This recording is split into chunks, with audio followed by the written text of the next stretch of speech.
Hi. How are you? Good. Thank you guys so much for taking your time to chat with me today. Nice to see you. Absolutely. Thank you. Oh my Do you gosh. have the ability to record on your end just quickly? You have 10 minutes and just keep an eye on your chat box because they'll send you timing cues there. Sure. Caitlin, this must have made you feel super special that you got to have an Addison-centric moment episode. What was it like for you when you read the script? No, I was just so grateful. I mean, I knew it was coming, so it wasn't, I didn't get the script and was like, oh, surprise, this one's about my dad. I had found out that they had cast Brandon a couple days prior to actually finally getting the script, I think. And I think I told everyone that they cast Superman as my dad. I think the first person I told was my dad, who was very happy. And like, yeah, that looks like me. Yeah, good. I mean, he could be, it's close enough. Yeah. Just about Superman. That's all they could get. All right, or whatever.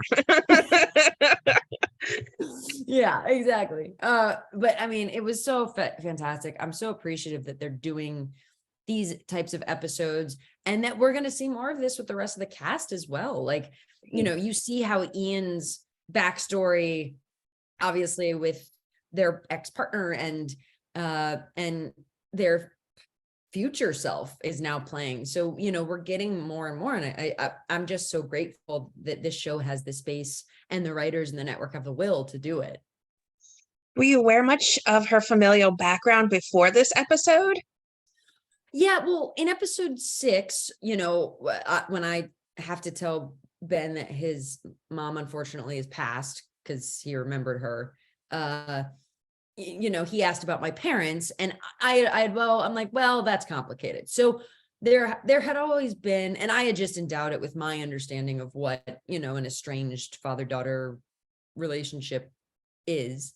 But to get really specific about it and quite literally live it was, that was just such a treat. Brandon, you've been doing a number of sci-fi series, or at least appearances lately. Was it super exciting for you to be a part of Quantum Leap, this iconic series? Yes, it was very exciting.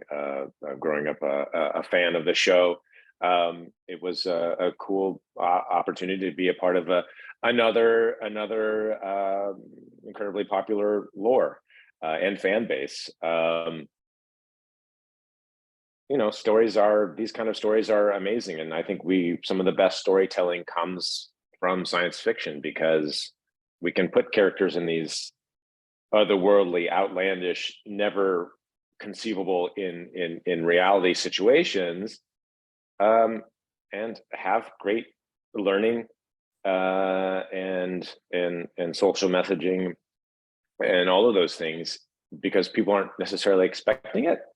And you go later, you go, oh wait, look what they just did. Look at the heavy lifting. Look at the themes. Look at the underlying through line of these things. And it's that's one of the most amazing aspects of this job for me now, as I've been in the industry for a while, is truly understanding the power of storytelling. Well, this is such an intense episode for you, Brandon, because this is a father figure to you. Drake is a father figure to you. And to go against his wishes is sort of, it breaks your heart. It breaks everything that you've known, especially naval code at this point, too. Yeah. Did they give you much of an idea of what it was about Rossi in this situation, his arm twisting that really made him so believable to the point you were willing to go against Drake? Well, thank you for bringing it so wonderful. You brought up that other theme that's, it's as Addison is having her learning from her father, so as Augustine learning from his father figure. We learn about his original father and then his adopted, in a sense, found family father. And it's hard to go against the person that you love and to let them know that they're wrong. That takes a level up of character, and that's a journey that Augustine goes through, which was a really interesting aspect of this role also. The kind of a three generations in a way represented there, even though it's non-traditional three generations. So I think that what Ray plays, or Ben plays in this, represents in this episode for Augustine is like his inner voice, the things that he wants to do that he's afraid to do, that he knows he should do. The intuition is there, he feels it, but we feel intuition all the time of what we should say, what we shouldn't say, or how to make a decision, but we second guess it because of all of our past experiences, and we doubt ourselves. And Rossi is right there saying, hey, no, this is like forget, this is it, this is the thing.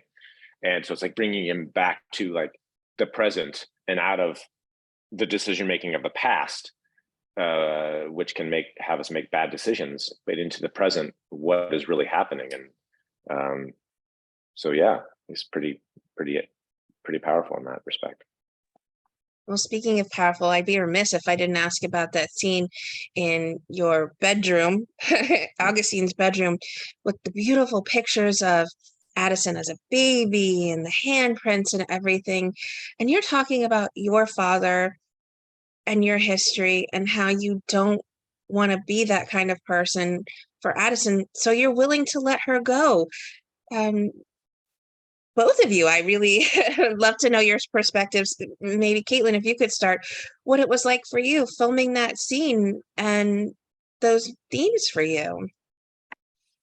Well, it was such a dream, because in many ways you get to meet your parent as an adult. And it's like getting your parents' journal, like their private journal. You can understand something about who they were as they understood themselves, the story that they told themselves about what their life was and who they were. And so, all of these things I might have understood as a child, I misunderstood as a child, because children can't help but only understand things as they do.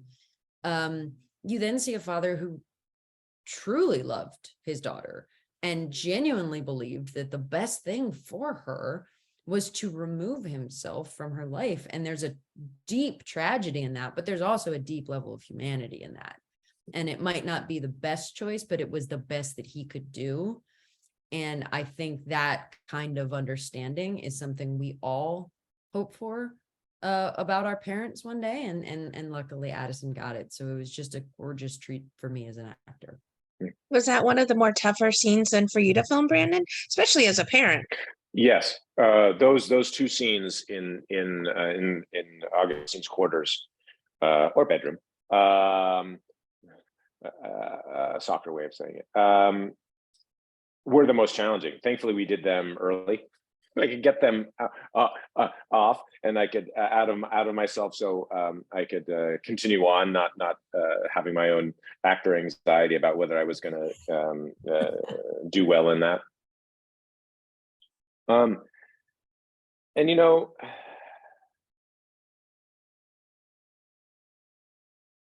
what Augustine does in those moments, how he talks about his past and his past trauma, and the choice he makes is the choice of most people in that time, in those decades, and that was the best that he could do, was to acknowledge that this wasn't something he wanted to give to his daughter. Didn't have the tools to go beyond it, so he chose to, I'm just going to not be there. My presence will at least not be negative in me not putting these things on her. But that doesn't solve the problem, because there's also the whole other aspect of the love and the connection that's missing. And now, as we're in 2023, I think we're moving into a place, in social consciousness, where we understand that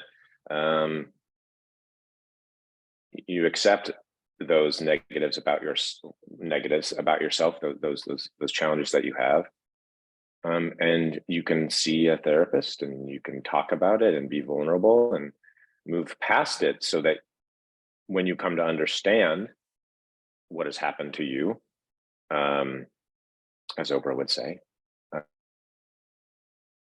Wonderful book. What Happened to You? Highly recommend it. Then you go, oh, this wasn't my fault what my father did to me, and I can look back and go, oh, I can come to better understanding, move past that, and then I can do the next step, which is to be there fully or as fully as I can for my child and for myself, most importantly. Well, both of you did an exceptional job in this episode. Your heart breaks, your heart races, you feel it all. And both of you, as I said, exceptional is probably the only word I have for you. It's outstanding. Both of you really brought the sentiment and the feelings out.